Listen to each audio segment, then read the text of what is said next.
Well, blessed Friday to you as we come with your daily encouragement. And we are in the book of Revelation.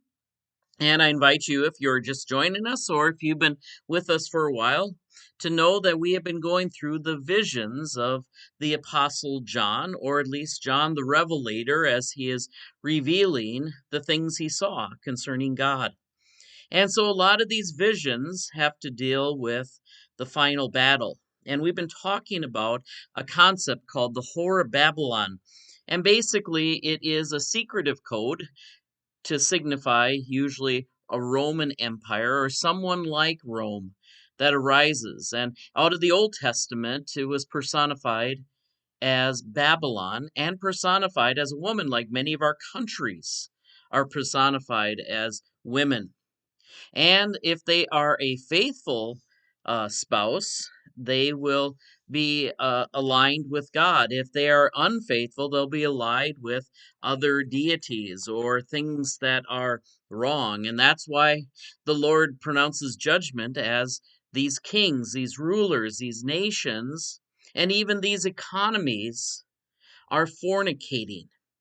Now, in the ancient world, what that usually meant was the rival gods to the God of Israel were the gods of Ashtoreth and Baal, and they were considered gods that helped with the fertility of the crops. And so many times there was some rituals, many of them involved even sexual rituals with temple prostitutes that Greece had and other things.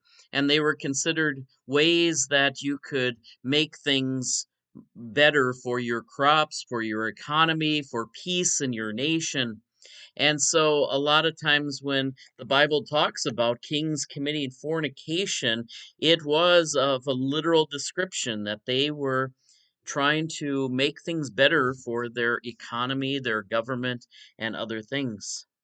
And so it says in verses 9 and 10 today, and the kings of the earth who committed fornication and lived in luxury with her, in other words, were not poor in spirit, they will weep and wail over her when they see the smoke of her burning. In other words, now that she has been destroyed, they will weep and mourn over her.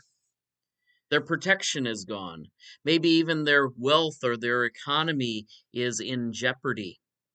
Remember Jesus even going to a group of hog farmers when he had released a man from demonic forces, and they said, "Where are you going to send us?" And Jesus said, "Well, you can go into the hogs." Well, once the hogs had fallen over the cliff, and they saw this man who seemed to collect all the demons of the town, the first thing of the merchants and the others said to Jesus was, "We'd like you to leave here.